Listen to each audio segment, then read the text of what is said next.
Good morning students. Gayatri Vidya Mandir senior secondary school Sanchore के YouTube channel पे आप सभी का एक बार फिर से स्वागत है। हम यहाँ पे सब्जेक्ट इंग्लिश क्लास 11th का जो भी ग्रामर है उसको हम लर्न कर रहे हैं, जिसमें अभी हाल ही में हमारा जो टॉपिक है वो है passive voice. Okay, passive voice के काफ़ी लेक्चर जो हैं वो अपलोड हो चुके हैं और निश्चित रूप से आपने उनको देखा भी होगा और पूर्ण विश्वास है जिस सरलता के साथ मैंने समझाने का प्रयास किया है निश्चित रूप से आपको वो समझ में भी आया होगा। फिर भी अगर कहीं पे कोई समझने में कोई कमी रह जाए या आपको समझ में ना आए तो आपकी क्लास का जो व्हाट्सएप ग्रुप बना रखा है आप उसमें मैसेज कर सकते हैं और उस जो भी आपकी प्रॉब्लम है, जो भी आपकी क्वेरी है, निश्चित रूप से मैं उसके सॉल्यूशन को आप तक पहुंचाने का प्रयास करूंगा। सरल टॉपिक है, 11th क्लास में इसमें आप पढ़ ही रहे हो। इससे पहले आपने 10th क्लास में भी इस टॉपिक को सीखा हुआ है, तो विश्वास है कि ज़्यादा आपको दिक्कत का सामना नहीं करना पड़ेगा। कल आपने जो जिक्र किया था वो इन्फिनेटिव पर जिक्र किया था कि इन्फिनेटिव जो होता है, इन्फिनेटिव से तात्पर्य टू प्लस वर्ब की फर्स्ट फॉर्म होता है। जब भी किसी सेंटेंस में आपको टू प्लस वर्ब की फर्स्ट फॉर्म मिलती है तो वहाँ पे आपको क्या करना है कि टू के बाद बी का प्रयोग करके मुख्य क्रिया को तीसरी अवस्था में बदल देना है। इसके बाद भी हमने जो एक प्रयोग पढ़ा वो गोइंग का, कि गोइंग के बाद जब भी टू प्लस वर्ब की फर्स्ट फॉर्म आ जाए तो गोइंग का यूज तो करना है, इज एम आर में से तो चेंज होता रहेगा आपके कर्ता के वचन के अनुसार। फिर टू का प्रयोग करोगे, बी का करोगे और मुख्य क्रिया को तीसरी अवस्था में बदल दोगे। कर्ता को कर्म में बदलना है और कर्म को कर्ता में। किस प्रकार से बदलते हैं आपको सिखा चुका हूं। नाउन अगर होगा तो कोई चेंज नहीं होगा, प्रोनाउन होंगे तो उसमें हम परिवर्तन करते हैं। इससे अगला नियम आज हम सीखेंगे।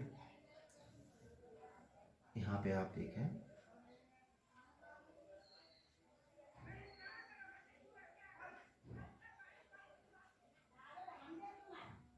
निम्नलिखित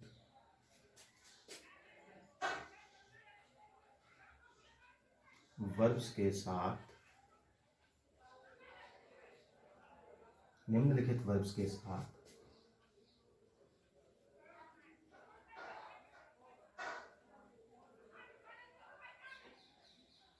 प्रीपोजिशन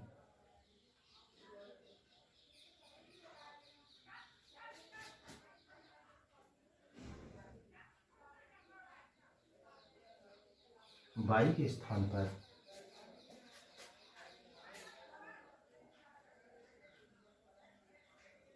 अन्य आवश्यक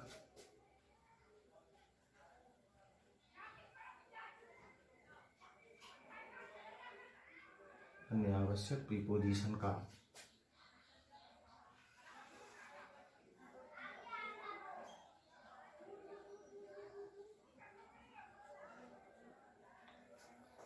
देखो, अभी तक आप पढ़ रहे थे कि प्रत्येक वर्ब के साथ या प्रत्येक वर्ब के बाद अर्थात कर्ता को कर्म बनाने से पहले हर हम किसका प्रयोग कर रहे थे?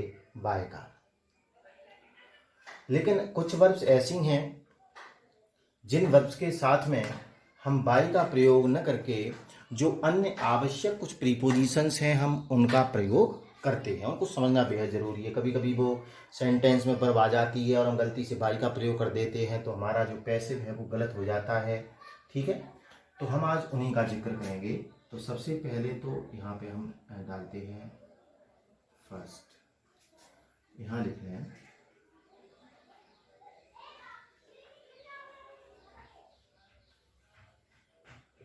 सरप्राइज्ड,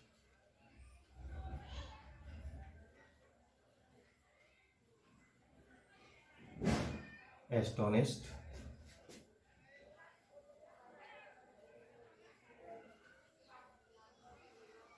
displeased,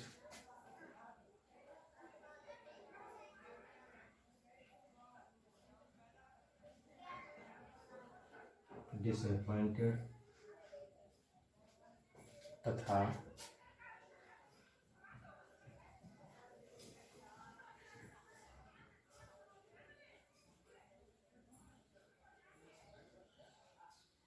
अलार्म्ड के पश्चात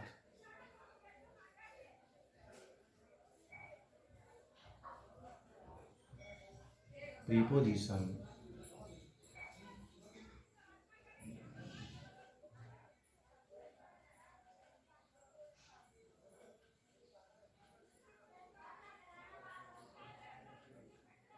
एट का प्रयोग करेंगे। तो आपको ये वर्ब याद रखनी पड़ेंगे। सरप्राइज, सरप्राइज आश्चर्य के लिए आता है। एस्टोनिश्ड भी आश्चर्य के लिए आता है। डिस्प्लेस्ड यानी अप्रसन्न या दुखी होना। डिसअपॉइंटेड भी दुखी या निराश होना। और अलार्म्ड भी एक प्रकार से भौचक्का रह जाना, आश्चर्यचकित रह जाना। तो जब भी सरप्राइज्ड, एस्टोनिश्ड, डिस्प्लीज्ड, डिसअपॉइंटेड तथा अलार्म्ड आ जाएगा कोई भी वर्ब, तो जैसे ही आप कर्ता को कर्म बनाएंगे तो उससे पहले प्रीपोजिशन आप एट लगाएंगे, न कि बाय। जैसे कि हम कुछ एग्जाम्पल भी इसके देख लेते हैं जिससे कि आपको ये क्लियर हो जाए। जैसे हो आपका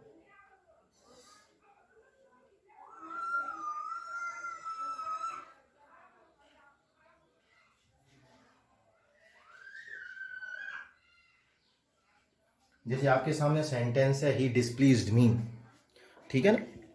अगर हम पैसिव से करें तो बहुत आसान है, इसमें कोई कमी नहीं है, तुरंत कर देंगे क्योंकि आपने रूल्स पढ़ चुके हैं। बस ध्यान ये रखना है कि डिस्प्लीज्ड आ गया है तो आपको बाई का प्रयोग करके ऐड का करना पड़ेगा बस, और किसी प्रकार की दिक्कत नहीं है। ही डिस्प्लीज्ड मी, आपको पता होगा कि यहाँ पे आपका ही जो दे रखा है वो आपका सब्जेक्ट है, डिस्प्लीज आपकी जो है मेन वर्ब है, और मी आपका जो है यहाँ ऑब्जेक्ट दे रखा है। तो इस मी ऑब्जेक्ट को you will change into subject, और आप जानते हैं कि ये प्रोनाउन है, और मी को जब कर्ता में यानी सब्जेक्ट में बदलेंगे तो यहाँ पे क्या हो जाएगा, आई। डिस्प्लीज जो है वो वर्ब की कौन सी अवस्था है, सेकंड फॉर्म है।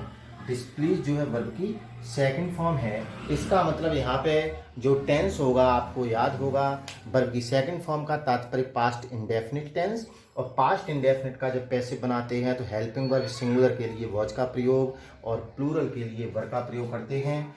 आई के साथ आप प्रयोग करेंगे वॉज का, बहुत आसान है। आई वॉज डिस्प्लीज्ड की थर्ड फॉर्म भी आपकी डिस्प्लीज्ड ही होती है। तो ये I was displeased, and now you will use the preposition at after displease. तो यहाँ पे आप किसका प्रयोग कर दोगे, एट का करोगे, बाय का नहीं। बाय का कर दोगे तो सेंटेंस विल बी इनकरेक्ट। तो यहाँ पे अब ही का आप ऑब्जेक्ट करेंगे तो ही का क्या हो जाएगा, हिम। तो हो गया I was displeased at him, I was displeased at him. और भी देख लेते हैं, जैसे हो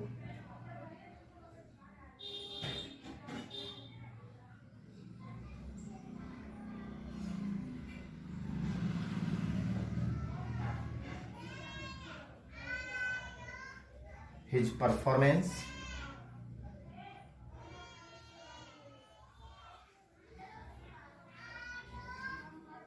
surprised them। his performance surprised them यानी उसके परफॉर्मेंस ने, उसके कार्य ने, उसके अभिनय ने surprised them यानी उन सभी को आश्चर्यचकित कर दिया था।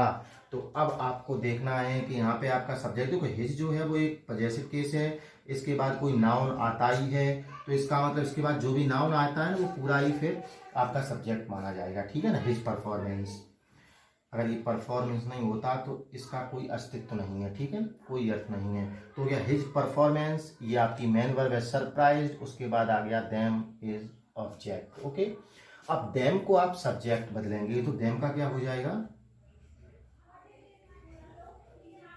देम का क्या हो गया, दे हो गया। Surprised is the second form of the verb, it means it is the past indefinite tense. Past indefinite का जब पैसिव करेंगे तो हेल्पिंग वर्ब सिंगुलर के लिए वॉज लगती है, जैसा कि यहाँ पे आपने देखा। प्लूरल के लिए वेयर का प्रयोग करते हैं तो यहाँ पे दे के साथ हो जाएगा दे वेयर। सरप्राइज की थर्ड फॉर्म भी क्या है,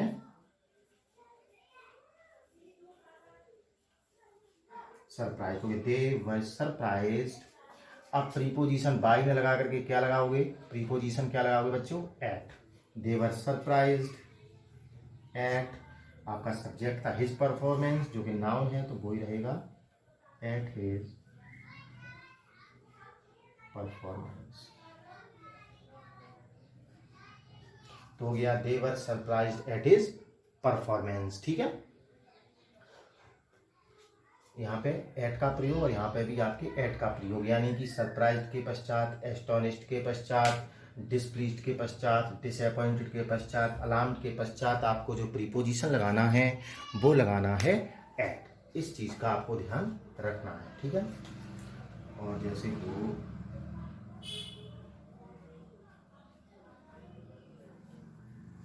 Kapil,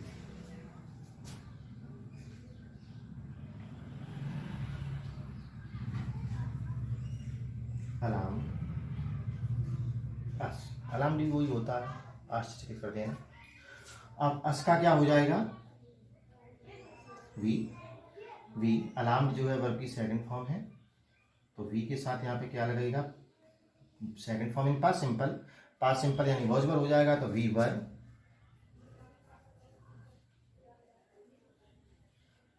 we were alarmed, preposition हो जाएगा यहाँ एट, कपिल। ओके, आप इसका स्क्रीनशॉट ले सकते हैं और मैं आपसे ये आशा करता हूँ कि आप ये जो वर्ब्स हैं उनको निश्चित रूप से याद करेंगे, ठीक है ना। 2-4 बार आप इसका अध्ययन करेंगे, 2-4 बार इसको पढ़ेंगे, निश्चित रूप से आपको याद हो जाएगा कि कौन सी क्रियाओं के बाद आप एट का प्रयोग करते हैं। आप इसका स्क्रीनशॉट ले लें या इसको नोट कर लें और फिर अगला जो है उसको भी एक बार हम देख लेते हैं।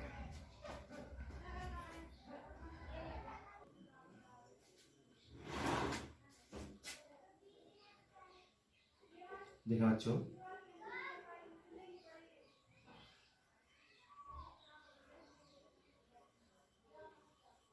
सेटिस्फाइड तथा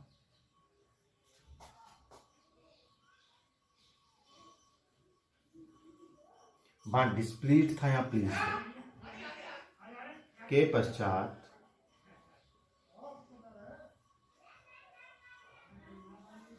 प्रीपोजिशन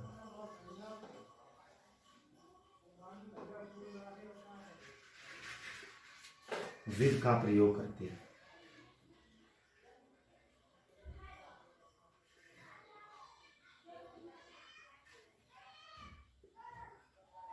ठीक है, वहां पे आपने देखा था सरप्राइज था, वहां पे देखा था एस्टोनिश्ड था, डिस्प्लीज था, डिसअपॉइंटेड था, अलार्म था, जिसके बाद आप लगा रहे थे एट का प्रयोग। यहाँ पे दो आपके वर्ब याद रखने हैं, सेटिस्फाइड और प्लीज। देखो यहाँ पे जो मैं सेटिस्फाइड, अलार्म्ड, डिसअपॉइंटेड लिख रहा हूँ ना, ये कौन सी फॉर्म लिख रहा हूँ, मैं तीसरी फॉर्म लिख रहा हूँ। वर्ब की कौन सी अवस्था है, ये सब तीसरी फॉर्म में लिख रहा हूँ, क्योंकि पैसिव में तो आपको कौन सी फॉर्म यूज करनी है, तीसरी करनी है, तो ये है। तो सेटिस्फाइड आ जाए या प्लीज्ड आ जाए तो इसके बाद आप किस प्रीपोजिशन का यूज करेंगे, आप विद का यूज करेंगे, ठीक है ना। ये आपको ध्यान रखना है। जैसे कि हम देखो सेंटेंस देख लेते हैं,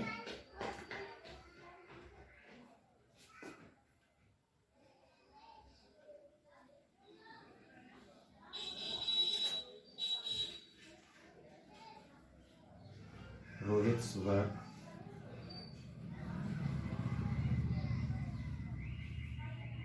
satisfies the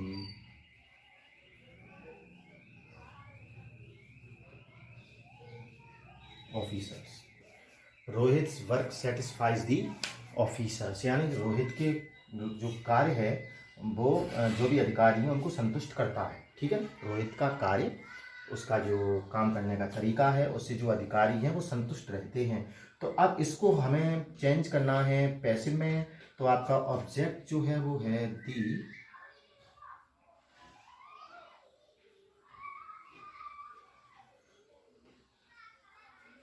ऑफिसर्स। यहाँ पे देखना है बच्चों, सेटिस्फाइज दे रखा, सेटिस्फाइड नहीं सेटिस्फाइज, इसका मतलब ये ऐसे यस लगा हुआ है, तो इसका मतलब ये आपका टेंस कौन सा हो जाएगा, सिंपल प्रेजेंट टेंस हो जाएगा। और सिंपल प्रेजेंट टेंस का जब पैसिव बनाओगे तो हेल्पिंग वर्ब क्या लगती है, is, M, are.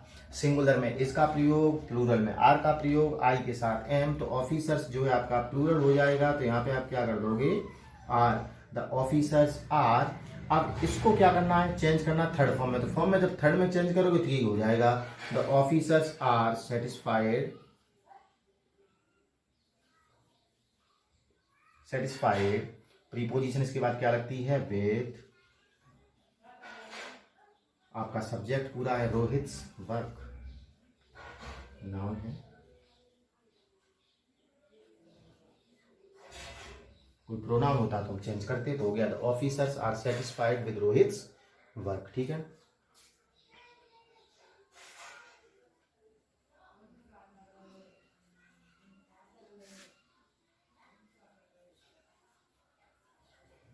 Radha pleased मी, राधा ने मुझे खुश किया था, ठीक है, प्लीज्ड मी। अब यहाँ पे मी है, मी का क्या हो जाता है, आई। प्लीज्ड यानी वर्ब की सेकंड फॉर्म है, यानी कि पास्ट सिंपल हो गया। हेल्पिंग वर्ब वॉज या विल लगाओगे, आई के अनुसार यहाँ पे क्या लगाओगे, वॉज। प्लीज्ड की थर्ड फॉर्म लगा दोगे तो क्या, आई वॉज प्लीज्ड, और प्लीज्ड के बाद प्रीपोजिशन विद। राधा नाउन है तो उसको वही लिख दो, तो हो जाएगा I was pleased with Radha, ठीक है। तो ये आपके उसमें आपके 5 वर्ब्स थे, जैसे कि सरप्राइज था, एस्टोनिश था, डिस्प्लीज था, डिसअपॉइंटेड था, अलार्म था। उनके पश्चात एट का प्रयोग कर रहे थे। यहाँ पे 2 हैं, सेटिस्फाइड है और प्लीज्ड है, जिसके बाद आप इसका प्रयोग कर रहे हैं, विद का प्रयोग कर रहे हैं, ठीक है। इसी प्रकार की आपकी कुछ क्रियाएं और हैं जिनके बाद आप प्रीपोजिशन बाई का प्रयोग न करके अन्य प्रीपोजिशन लगाते हैं, जैसे कि इनका प्रयोग करते हैं, टू का प्रयोग करते हैं, ठीक है ना। उनको हम अगले वीडियो में देखेंगे। तब तक आप इतनी ही एडवर्ब्स को पहले इतनी ही वर्ब्स को आप याद कर लें, और इसी प्रकार की वर्ब्स का कुछ एग्जाम्पल्स निश्चित रूप से आपकी बुक में दे रखे हैं, उनका अभ्यास करें, पढ़ते रहें, स्वस्थ रहें, सुरक्षित रहें। धन्यवाद।